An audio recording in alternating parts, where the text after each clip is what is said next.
watching Cutlass Board Games channel, and you're with Jonathan and Keith. And we have just been to a very, very new convention called PlayCon, and it was held in the South Sydney Convention Centre. Something like that, yeah. Yeah. Southern City, something. We were very, very close, thankfully. Yes. Only 5 minutes away by train. Very convenient location. Mm. And it was lots of fun. Highly recommend PlayCon. And they announced another one next year. So that's a good sign if you are interested in board games and want to attend relatively medium-sized convention, actually. Yeah, I agree that it is medium sized. It's about 500 people, which is bigger than BorderCon, which is limited to 200 people. That's true. But not as big as PAX. Let's kind of introduce what's going on. What is PlayCon? PlayCon is a board gaming convention in New South Wales, run by the Board Game Barbecue podcast. So they've been doing game days. People come and play board games for a little while now, and then this is their biggest event. I believe it was 500 people sold out. And they come to the Southern City sexy convention center and play board games. Now, John and I both were in the designer alley. My pass already buried under a mountain of shit.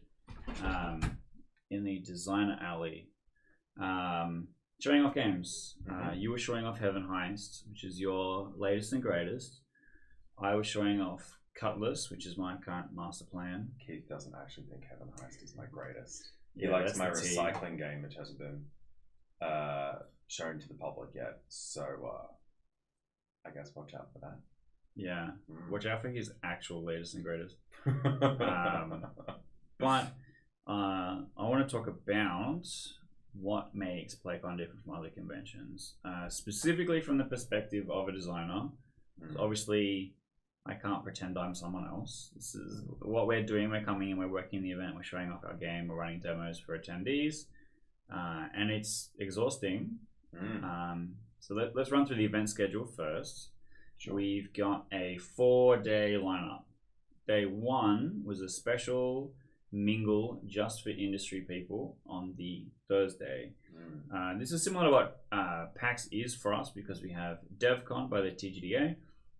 This mingle was a bit less formal. It was more just everyone come and hang out, and then the PlayCon staff then get an opportunity to talk to us, make sure we all understand what's going on, and they get to run us through how the event's going to work, which is great. It's like a great touch base point of contact type thing to help get us ready to go. And that was kind of it. We kind of just went and did that. We hung out with some people and we went and got dinner and got home. Then we had a tour though. We did a tour of the actual hall, which was really good. The floor plan, which is really helpful, especially when you get to see what your area looks like. You know where you're going to be and stuff like that. And they were able to run us through some of the other things that they were doing. So one of the things I really like about PlayCon in general is it really tailored towards a whole bunch of different board game audiences. It had this thing called the Conquest. Not to be confused with the RPG-inspired convention, Conquest. But it was a bunch of different things that people could do across the convention to try and score a major prize. And the prize was a gaming table. One of the fancy ones with the inset, nice green mat, lights, all that nonsense. Good. We're here on a white trestle. So you can imagine that would have been a nice addition to the office. Absolutely. You would have to get a bigger office, to be honest. But yeah, part of the bingo card type game that Conquest had was to specifically come and visit us at the designer alley and participate in the play to win board game competition. Basically, they had 4 or 5 different activities that different people could be a part of, and this Conquest activity was the bingo card that you filled out. And every row that you filled out on the bingo card scored you 1 entry into the grand prize, which was the table. And this was by far one of the things I liked the most about the convention. It was pretty cool. It was very clever. Because it encouraged everyone to get involved. with everything that was going on, Mm. and encourage people to play the mega games, which people didn't know about before, and play Blood on the Clock Tower, and play some of those other social games, rather than sitting down at the tables all day. And it really got them immersed in like the whole board game industry, as well as coming to play with a designer, which was great because there were like 3 or 4 boxes on it, which was play at a local game design. So people came over and they played like 3 games, which was really which was pretty good. Which is pretty good. And so the way that the scheduling for the Designer Alley worked was each person got 2 slots, and each day was divided into 2 parts, morning and afternoon.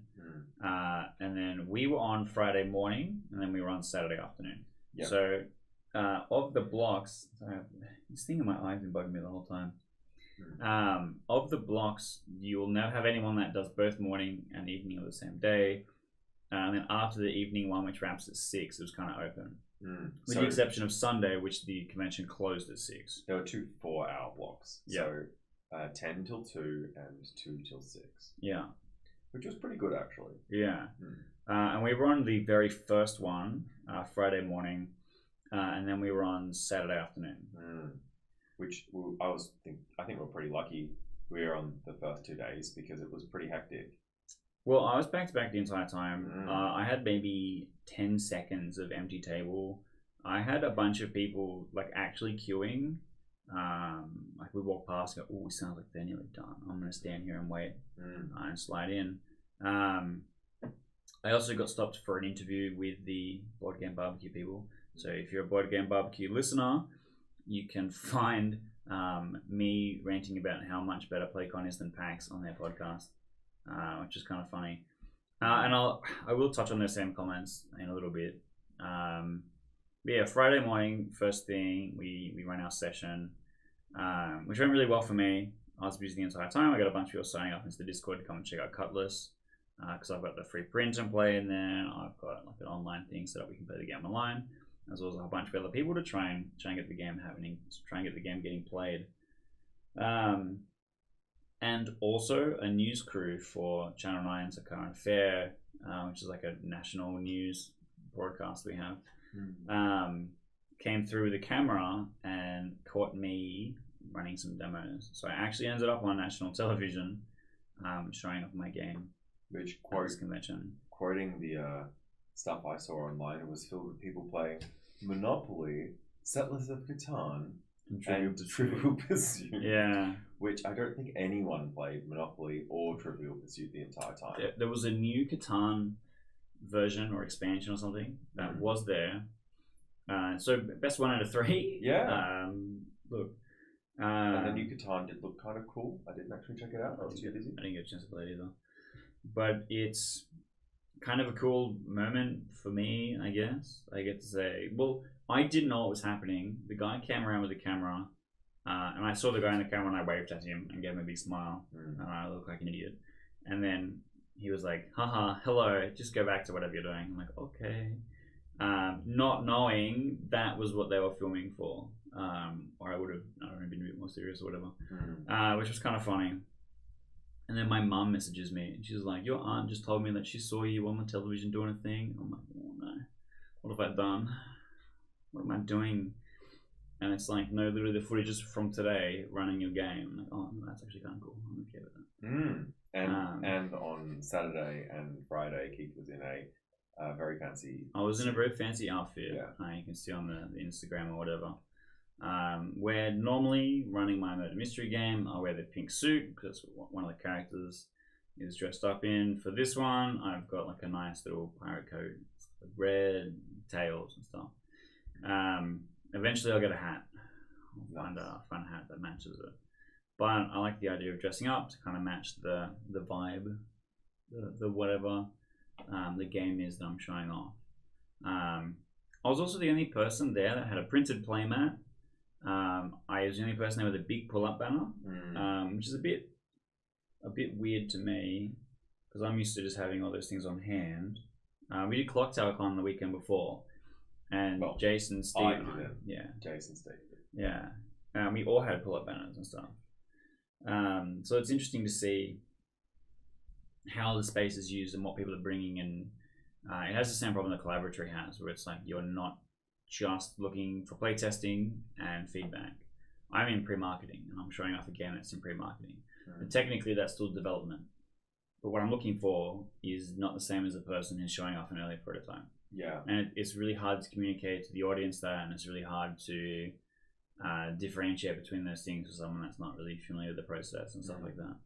I think if you're a game designer and you're going to a convention, there's sort of like two really big lanes, and you want to make sure you know you're in one of them or the other. And the first lane is, I don't have a finished game, I'm looking for feedback. And if you're in that lane, don't bother spending any time on artwork. Yeah. Make your game look as basic as possible, and people will feel much more comfortable to rip it to shreds. Especially if you are trying to ask them for feedback. One of the games I playtested today, actually, it didn't look very good, but the designer had a feedback sheet, which was actually quite interesting. Looking at his feedback sheet, it was like 2 pages, which was quite a lot, and the smallest possible amount of space for me to write like long sentences. So that was interesting. But it is actually good practice to have some sort of feedback form. Yeah. But you may not necessarily want to whip it out for every single. Having a QR code or Google Doc or something like that makes the process a bit easier. Actually, it's pretty good. Steve D had a feedback form that had 4 questions on it for word heard, which was essentially a marketing tool, and it was actually really well done. It was like, what's your name? What's your email? What was your favorite moment in the game? And it was like one other thing, I can't remember. But would you like to opt in to receiving an emails about the updates to this game? Yeah, something like that. And your favorite moment was so clever because it helps you figure out what the keywords in your marketing will need to be. That's true. Yeah, that's true. Anyway, we're here to talk about PlayCon. Yeah, we're still kind of in Friday. Yeah. So Friday for me was really good. I had a little sign at A4 one. Same. And I had people lining up to play my game both days, and I found that because my game was a 2-player game, I was standing up a lot, which meant that while people were playing, they were taking an interest, I could be like, "Hi, are you interested in this game?" And then people would be like, "Yes" or "No."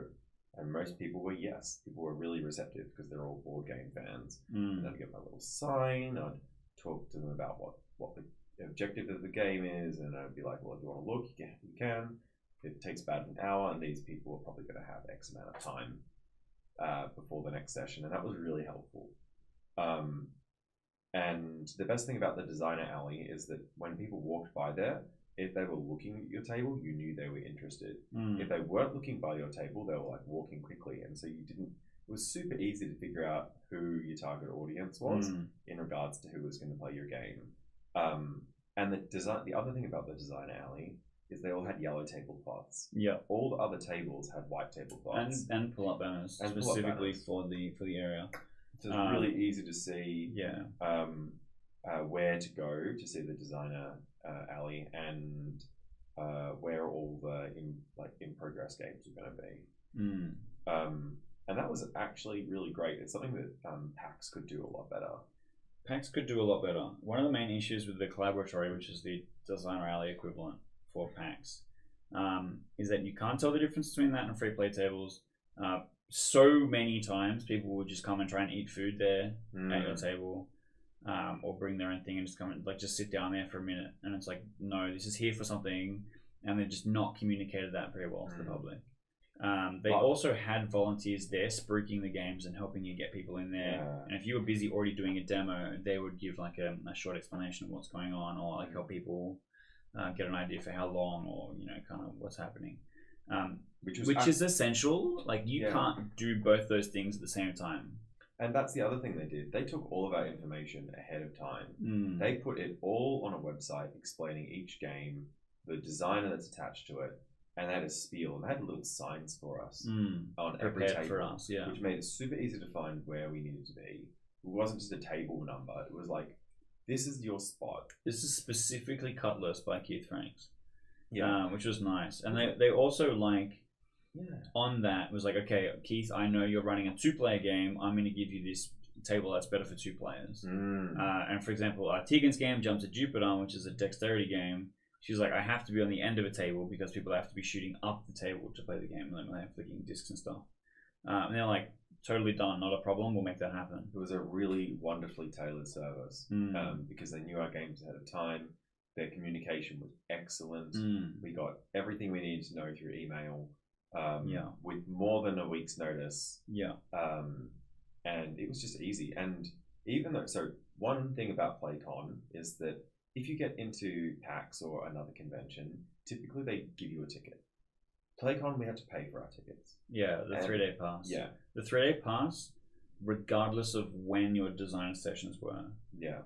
Which up front, you're a bit stung, right? You're like, well, it's a bit awkward. Yeah. But it was the easiest way for them to manage maximum attendance. Yeah.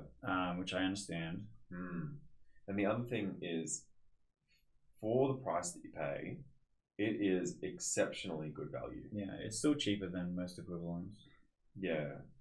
Like, the rate at which people were there, checking your game out, the tailored service to make sure you always have people at the table, and just giving you information ahead of time. It was like Rolls Royce, A+. So good. The difference between PAX and PlayCon is that PlayCon is made by people that have played a board game. PAX is made by video game people that want to have other games there to make money. And it kind of shows, because the board game section is often very overlooked, and only recently has it gotten a little bit bigger. But and I've done videos on this channel before about that same kind of thing, where it's like PAX is incredibly stressful.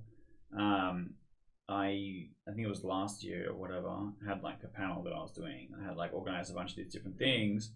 And it's like, okay, I need to know these things. I'm emailing you, asking these questions about organization, about time, about place, about my bump-in procedure, all this stuff that I need so that I can actually come there and fucking do my job.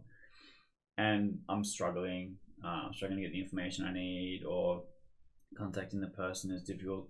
Generation Games was the same. It was a nightmare to get information from them to do stuff. They made us pay a whole bunch of money and then had empty tables in our section. Yeah. Where it was like, you could have just accepted more people. And then... Do you mean the Game Expo? No. Generation Games. Yeah. And because that was in Sydney, that was at ICC. And then they had day 1, day 2. And you were only on one of the 2 days.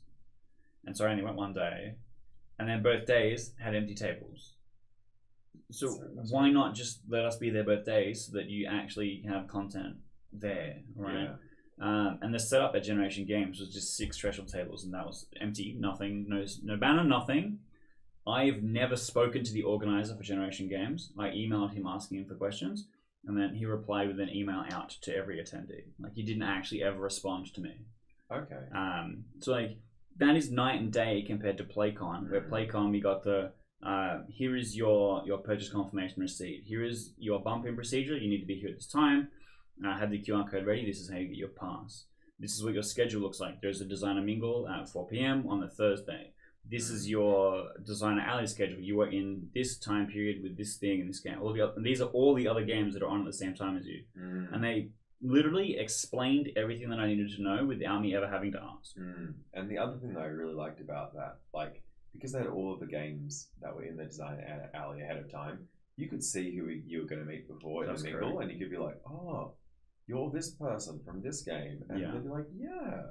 And you'd be like, oh, I read your little blurb thing. Tell me more about X thing about your game. And it was really good. Yeah. I saw this and it looks like my kind of game. And then, like, the public were able to then prioritize what they wanted to go and see, and then knew when it was going to be. And then you're again less sitting there struggling to get people to come and look at your thing, because the people that saw it and were interested already know it's at this time, I need to be there, because they've already scheduled other gaming that they're going to do around that. Because a lot of it through after game was kind of scheduled, with certain games being like checked out. So you like to go and play, it was like set up and people would book time to come. Like I think Arcs was just always set up on a particular table, as well as Ahoy, and something else. And it's not like a demo table, it's just it's there, it's a display table, and then you can come and play at it. There was always someone there from Board Game Barbecue showing it off. And that's because those games were from sponsors of the event, right, like Ahoy was Leader Games. And I didn't get a chance to play any of those, but I did get a chance to play some other stuff in the Let's Play games and the distribution section, including some cool special spicy shit, which I'm excited about. There's the other thing is that it felt seeing how they actually represented their sponsors was really good. Like, you could see that they cared about all of their sponsors. Yeah, all of the, like, because there was a couple of shops and stuff in there, and there was a couple of other little bits and pieces, like the tables. All of it had really good presence. All of it had, like, either really good signage or they gave them really good space. They had special tables set up for the D&D stuff as well. So it just actually genuinely felt like they cared about what we were doing. Whereas PAX just looks at us with dollar symbols in their eyes and never actually, like, they look at us like we want something from them, right? Whereas PlayCon is like, you are giving to us a service that adds value to our attendees' experience. Absolutely. And I'm not going to sit here and go like, I'm so fucking special, you require me to do this for you, right? Because PAX doesn't care. My issue is that PAX and stuff like that is we care about money. We don't give a shit about the experience. This is a shop that people pay to enter, and we'll come and have a look at stuff. You are not selling something, I don't care about you. I mean, Keith is just feeling a little bit jaded here. Just take everything he says with a little pinch of salt. I genuinely think it's a problem, because why would I go to a convention, fly to another state, spend all this money on entry to look at stuff that I can get from my local game store, that I can get from Zing, that I can get from Good Games? Instead, I want to go, and PlayCon did this, right? We even had the exact same kind of setup that you would have at PAX from Good Games Publishing or from Let's Play Games, but here's the new game coming soon. We got to play Nekojima, which was not out yet. I got to play Landmarks, which is not out yet. I got to play... really cool.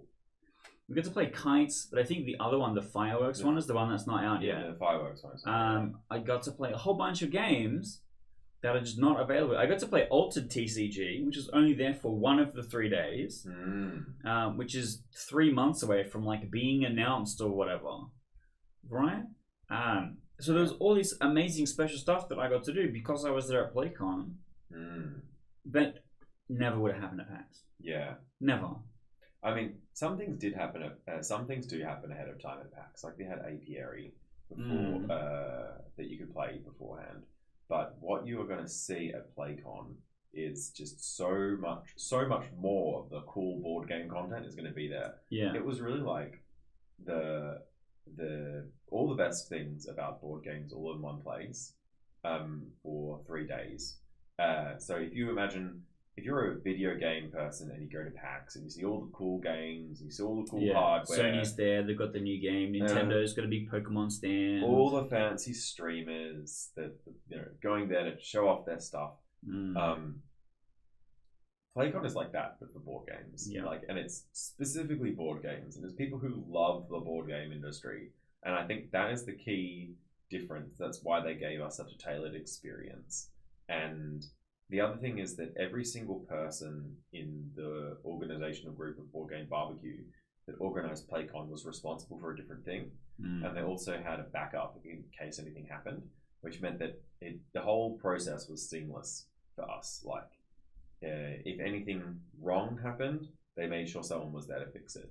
And they had a lot of staff just around and on hand if you needed help with stuff. Exactly. The volunteers were really good. And the other thing is that they deliberately overcatered on the volunteers because they were like, it's better for us to have some extra volunteers and for some people to be able to go and play a game until they get summoned, Yeah. than for us to not have enough, and some people to feel bad that they volunteered and not able to play any games. Yeah.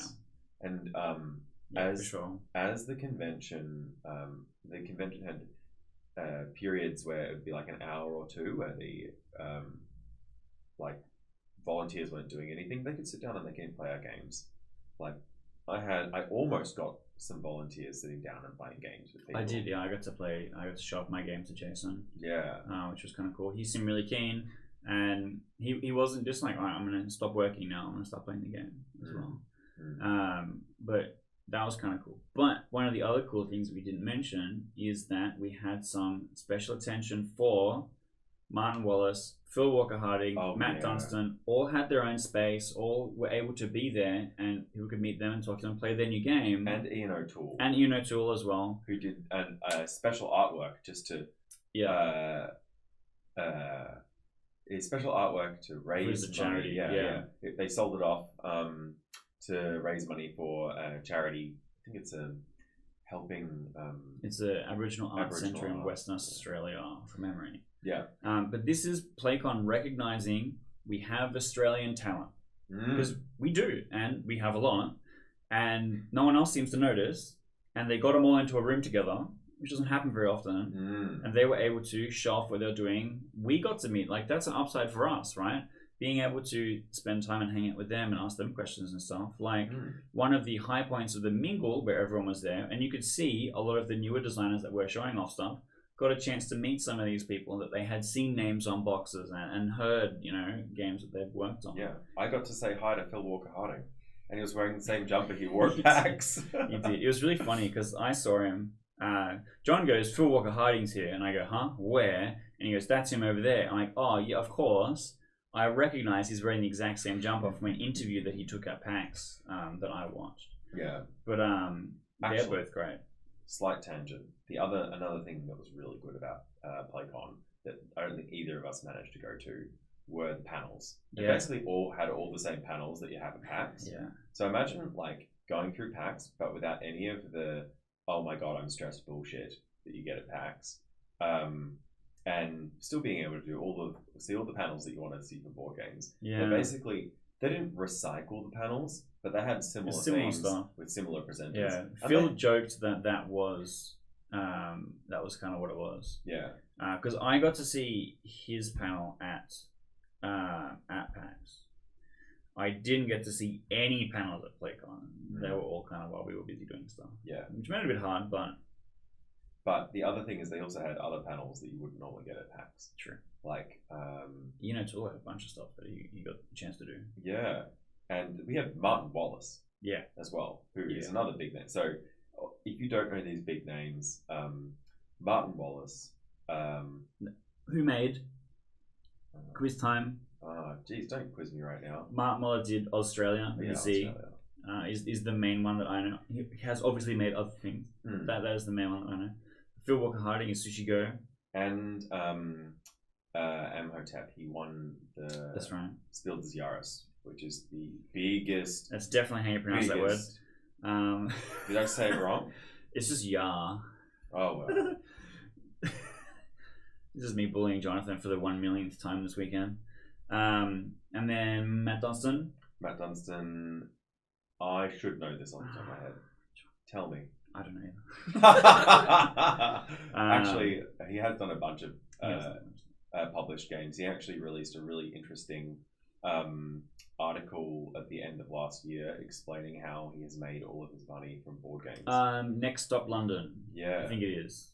Yeah. Something like that. But those three are big names because they are the three people in Australia who work full-time as board game designers. Yeah. Well, there are other people that do that. They are probably there's a very small number of people that do that. Okay. They are probably the most comfortable ones that are doing that. They are the people who make the most successful amongst us. They make full-time salaries and can comfortably feed themselves and their families from their board game design hobbies. As can I with this fantastic strawberry milk. Yes.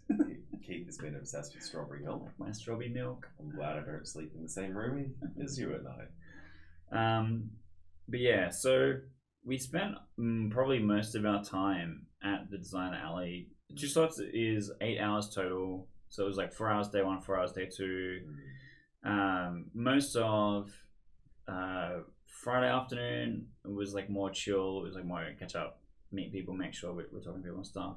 I met a whole bunch of designers that were like, I'm working on my first game. I have never met any other designers. This is my first event that I'm going to. Do you mind if I ask you some questions? I want to get some feedback and stuff. Which were people that specifically came to the Designer Alley to sit in front of people and ask them questions. Which was kind of cool, and it was kind of nice to be noticed like that, where people were like, oh, you know, I'm looking for help with this thing. You make something similar to me. Where are you up to? What are you doing? Which is kind of cool. And I always have time for those kind of people. I genuinely think anyone could do what I do for a living. I'm not particularly gifted or talented or handsome. I just work really hard. And I think that anyone that is more gifted or talented or handsome could work less and do what I do just as successfully. Keep in mind, though, Keith knows how to pick out a good suit to match a sport game. And it made a big difference. All I do is sleight of hand. I wear the nice outfit. I do the thirst trap. I take the nice pictures. I make sure I have my mat, my banner, my neck, my back. And another thing that Keith does, which I highly recommend you do, is he promotes his homies. He promotes other people in the industry. I absolutely stand up for the homies. Because there's not that many of us, right? And it's not hard to, like, for example, someone's just finished a demo at your table for you to go, what's next for you? And they're like, oh, I'm not sure. And you go, well, have you thought of this? Have you tried this? This game is similar to mine. Introducing them to a person. So imagine you're at a party, things are a bit awkward, you don't really know anyone, and you've just met one guy, right? And that one guy goes, this is John, that's Tegan, over here is Eris, and then, you know, and there's like name drops a whole bunch of people, introduces them, this is the game they're working on. All of a sudden it's so much easier for you to feel like you can go and talk to them. You skip that initial awkwardness. You're able to have a bit more of an understanding of what's going on. Because if you pitch something to someone that's not your game, right, you're obviously not going to get hurt if they say no. But you go, this is this person, this is that game, he's kind of an idea of what it's like, and you're like, oh, it's not really for me. You're like, okay, what about this one? What about this one? You know, what's kind of going on? Have you seen this yet? What? And if they say yes, okay, cool, what did you think of that? And then you can kind of help people move down the conveyor belt, right? Exactly. And my favorite thing to do in that situation is people will be like, oh, I'm at this point and I'm thinking of doing this. And I'll be like, okay, this person's had a really good experience in that they've really done well. And this other person has done a really bad experience in that they've really struggled. You should talk to both of these people today and learn all of their lessons. And I did that. He's Keith. He's failed several Kickstarters. You should ask him for advice. I legitimately did actually do that. I'm sorry, Keith. It's fine. But Keith has had successful Kickstarters. I have had successful Kickstarters. So he's got both worlds. Yeah. He's one of the few people who could talk about running a YouTube channel. That's true. Yeah. This is where you are. This is the YouTube channel. You are here. Yeah. One of the other cool things, which is a habit that I'm trying to pick up a bit more, is taking photos of other people running their game. Whenever I'm running a game and I take a photo of what's going on, it's either two of the people that have never played the game before playing it for the first time, and you can kind of see some cards on the table or whatever, and I'm taking an action shot. Or I've just set up the table and here's all my shit. That's kind of the two types of photos you get. You never actually see me playing the game, because I don't really do a selfie. I'm weird looking, and it's hard to get stuff on the table and stuff at the same time, and I'm a bit uncoordinated. But to get a photo of you running the game and you're really excited and passionate and somebody else is there having a great time playing the game is really valuable. Yeah. So actually a couple times over the weekend, I was like, oh, cool, you know. Obviously I've talked to people in advance if they're cool with me doing this. So I did ask a few people, and I did some for John. And I would take the photo of the game being run, and then I would just send it to them. You know, just like, here it is on Facebook. And instead of me posting it or whatever. So I posted a ton of photos of me just playing games. But the photos I took of people running games, I would just send to them. And it's like, look, I took this, you can use this for marketing, you can use this for whatever you want. This is a cool photo of you playing the game. Here you go. Because it's just hard to make that happen for yourself as well. And it is something that a convention could do to add value. In the same way that they got the camera crew to come through and do the bead reel, they could have a photographer come through, which for themselves, they have the photographer just to go, this is our fucking convention. But then also making sure that your store holders, your showcases, your exhibitioners have cool photos that you then send to them. So they go, this was the thing that I did. Cool, I got a great photo that I can use on my website, on my games page, on my whatever, of me at this event, or of this is the game, or whatever. Which is a pretty good kind of value add to have. But I've also been trying to just cheekily get in there as well. I think especially photos are really important for your marketing.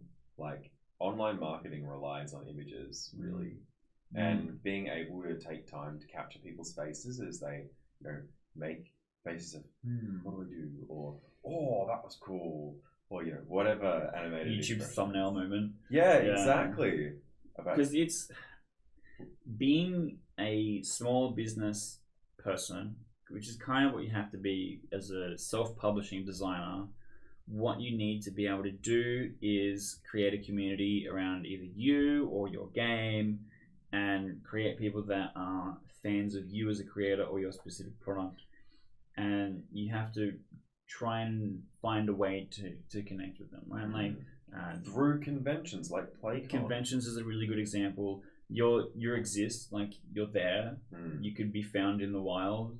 That's why things like TwitchCon kind of go insane, because the streamer who's just the person on the TV that yells at Elden Ring moments is there in person, and you can touch them and you say hello and stuff. Maybe don't touch them, but you could. You could ask them for a hug. Possible. You can see them being touched. Yeah.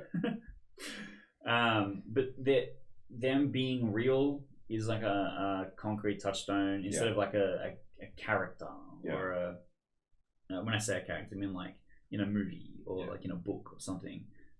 Them being real and like a real person makes it easier to follow them and be a fan and want to proselytize and make other people fans, and you know, you speak the good word, which is a lot harder these days to do for a company, which is like a faceless entity. You have really no transparency as to what's happening or what they're doing or who's involved at any particular time. Instead it's like, yo, I'm Keith, I make board games as best I can. It's hard. I'm here showing it off. I'm really proud of what I accomplished and what I have here today. And also I do this, and here's another thing that I do. And yes, I'm happy to talk about stuff. And doing your best to be a real person, kinda. One thing that's was really interesting to observe about PlayCon is it was targeted at board gamers, but it didn't have much content for war gamers or like minis and stuff like that. It was like your more traditional board gaming crowd. Board gaming. Yeah, hobby. Because there was like only a tiny bit which was Dungeons and Dragons. And there was one or two. But there was no like Warhammer. Yeah. Like miniature skirmish games. Yeah. Nothing like that. There was only like one or two tables running role playing games. Yeah. So if you're a role playing game designer, maybe it's not ready for you yet. I feel like if you were like, yes, I have a TTRPG, they would have accommodated you. Yeah. But genuinely. Yeah, they probably would have, absolutely. But I guess the other thing is that this year, or the first year, it was more like board games and card games. Yeah, and of course. Stuff. Of course. And more like family friendly stuff. Which was actually really nice. There's like quite a lot of other role-playing game conventions, and there's a lot of like war gaming dedicated shops, and so there's spaces for them that run regular events. And it's not like board games doesn't have spaces where they run regular events. It doesn't have organized play. Yeah, but exactly. It's a bit more chill. Like right? I can go to an event every week and play Pokemon TCG. Exactly. I can go to a place every week and play Magic the Gathering. I can't go to a place every week and play Catan. True.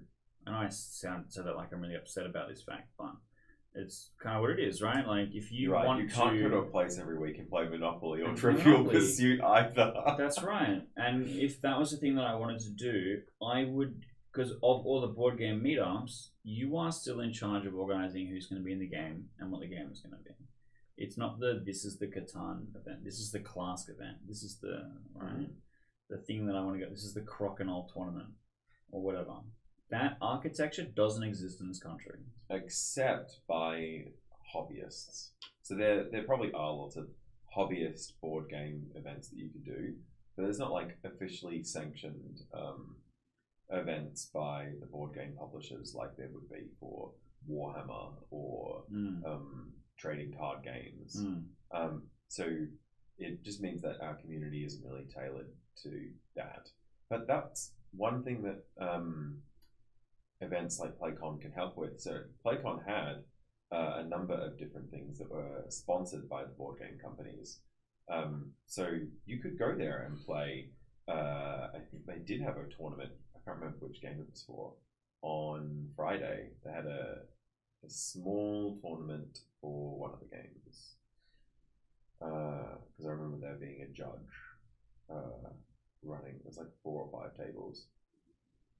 Anyway, just another one of the if things. If it happened, cool. I didn't see it. Yeah. Even if I was there, I was asleep. Or he was running Cutlass. I was running a game. There's an old quote from a video game that I like, which is, I didn't see or hear anything, and even if I was there, I was asleep. And this weekend, I felt like I was asleep a lot of the time. We put maybe 30 hours, maybe more, probably more, maybe 40 hours over the 4 days. We were there at least 10 hours each day, with the exception of Thursday. And we had a slightly earlier day on the Sunday. I'd say closer to 35. Yeah. Yeah. Over the 4 days, and that's a lot. I didn't get a hell of a lot of sleep in between each one, but it's I felt bad for all the game designers. So the other thing that we like to do as game designers is once we finish showing off all of our games to the public, we like to catch up with each other and play each other's games. There was a lot of that too. And by that point in time, if you've been playing games all day and showcasing your game, you're kind of like emotionally and psychologically exhausted. A bit drained. I do get to a point with some of my games where you just like have the reflex of the pitch. Each game I pretty much have like the 1 sentence kind of instant summary of this is what the game is, and like sometimes the teach can kind of get to that point. Like Castles of Clear gets to that point. I get like 45 seconds to teach the entire game. And that's a good place to be, actually. Yeah, and being able to like instantly like just drop that, and it's just memorized. It doesn't really have any effort. It's always there and ready in my holster, ready for me to go. Then it isn't that exhausting. But if you got this big fucking complicated game, we're talking TI4, you got to go through all the millions of rules, and then you're doing it, working it all day, and then someone from the publisher comes, someone from a reviewer comes, someone, a big YouTube channel is like, I'm super excited to see this game, and you're like, okay, the first step is you get the deck and shuffle, and you just shitting the bed all the way through this social interaction. It's rough. Yeah. But in fairness, a lot of what we kind of do is more just socializing and catching up with other designers, because it's both like these are cool work friends, but it's also like networking. It's also like, remember I exist. Hello, hi, yes, I haven't died yet. Yes, I've been working on stuff. I've been cooking. I've been in the kitchen. And then and giving them energy and excitement for what they're working on and stuff like that as well. And trying to make sure that you're connected to everyone, so that when something does happen, we can all kind of rally, or like, because even just throwing out the share or hitting the like button or whatever helps when someone has a big exciting announcement. So having other people there ready to help and support when we can does help a lot. Absolutely. Speaking of which, some more of the things that are good at PlayCon is they had media producers that, well, for example, they had Stella from Maple University. That's right. And Guff Publishing. Yeah. Come along. They had Thinkathema. They did. I got to wave to them. Yeah. They had. I didn't get a chance to say hi. I got to wave to them. A lady from Shut Up and Sit Down. And I think they definitely had more there. So if you are someone who is trying to show off your game and get to know people in industry who you might be able to talk to about reviewing your game, it's a great time to introduce yourself, play some games with them, and foster their goodwill, so that they can give you honest reviews if you're interested. Yeah. And like some of them will review your game for free, others will not review your game for free. They'll ask for a little bit of payment for their time and work. Not just like it's not to say that they're going to guarantee give you a good review either. Like it's important that if you're paying for that sort of service, that you're ready to receive whatever it is that you get. Yeah. And you know, if they're not going to publish, if they don't publish it, it's probably because they didn't like it enough to publish it. Anyway, I'm getting on a tangent. My point is that there were media personnel Ramble detected. Yeah, there were media personnel there, and that was really good because you saw representation from that side of the industry. And so, and it makes sense because Board Game Barbecue, the people who ran it, are basically board game media people. Yeah, exactly. That's probably why it did so well, because they were so organized about all the things. All the things. Yeah. So, in summary, what's your quick? Here's what I did last summer. Your vibes, your glimmers, your thoughts and feelings on PlayCon. In summary, PlayCon is an excellent value for anyone who is interested in board games and wanting to board game all weekend. It is not overrun by people trying to sell you things like you might find at other conventions. There was like 3 shops. Yeah, it's closer to a gaming board game convention than anything else, but it did have a sprinkling of very high quality shops, and so you could get some cool things there. It's filled with excellent additional things that you'd only find at conventions, like giveaways and activities and panels, and you know, designer alley, new and upcoming games, and there was all of the important people in the same room, and I just commend Board Game Barbecue folks for doing such a good job organizing such a great con. Yeah. And the venue also did a really good job of making sure that we were looked after. Yeah. People would, if you ordered a drink from the bar, people would walk by and pick up your glass when it was done, with you hardly noticing, which was great. Yeah. And there was a bar literally in the middle of the convention. In the middle. That's right. Not in the actual expo hall, but directly adjacent to directly adjacent. And two things that were excellent value. If you were a board game designer and you weren't selling your game, and someone wanted to play it, you could play it outside of the designer alley. And after 6 o'clock, the designer alley tables became free to play tables, which basically became. We played Bonanza there Saturday night. Yeah. Saturday night. So many beans. If you haven't played Bonanza, check it out. So many beans. But that was just fun. There's a good. It felt like a space that the game designers could all just hang around. Yeah, and enjoy each other. It's nice to spend time with the other homies because you only get to see them once, twice a year.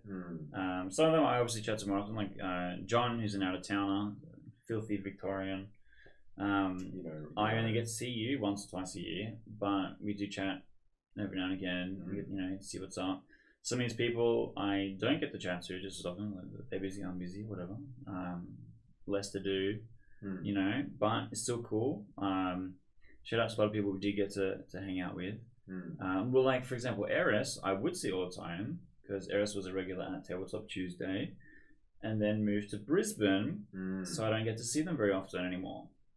And the same happens for a lot of people. Some people have moved further out west, or like Alan Cheshire, who we know and love, just doesn't exist anymore because he's now in Wagga and has children, and has many other commitments that he now has to handle. I have to look after my son John when I'm dragging him around the conventional. I have to tell Dad to look after his health. True. But I think PlayCon is currently best in show as a designer who wants to show off my upcoming product. I think for me, Keith, entirely selfishly motivated, right, PlayCon is the best convention. My gripes with PAX are organizational issues because I don't want to be stressed on top of already being stressed about the work that I have to do. There's a lot of people. I'm an introvert. I don't have a lot of that kind of energy for that kind of stuff. It's many hours. It's a place away from home. I have to juggle being in a place that I've not really been to that many times, right? All of this stress, and then added on top of that with people that are making my life hard unnecessarily, making me have to worry about things I don't want to be worrying about. PlayCon nailed it. They made it easy. I think like other conventions can struggle sometimes with communication because they're juggling so many different things. Because PlayCon was so specialized and communication was so good, it just meant mid-level everything worked. Yeah, and it's going to be a real challenge for them to try and I guess do next year because their very first year they do they sold scale? Out. Do they try and go for a bigger event, or do they just deliver an amazing product to 500 people? Every year, or does it mean that they do it twice a year instead because they have so many people that want to come? All of these things we are going to find out in the future because they have confirmed that there is going to be a 2025 PlayCon. So there's not going to be a second 2024 PlayCon, at least. But I'm excited to be there. Me too. But I think we should wrap there. We have been rambling for close to an hour. I do think this kind of content does have value for people that are looking to be game designers, are game designers, missed PlayCon, and kind of want to get a vibe for what the event was like. So I think that kind of stuff is important. But also just kind of seeing what the job is like, transparently talking about what being a game designer is like and the stuff that we're doing and what the industry is like and how we're having a fun time pretty much all of the time. It's a pretty chill gig. And making that a conversation chill. We have. Fun gig, not necessarily chill gig. Okay. When I said chill, I meant I'm not getting harassed all the time by bosses and stuff like that. That is a good point. So it's pretty chill for me. That's true. And it's a good time. We're having a good time. We are having a great time, and we paid to go to PlayCon. To be there, and it was worth it. It was, and we have these glowing reviews. So like, and we're not paying in the hopes that we're going to get like any special.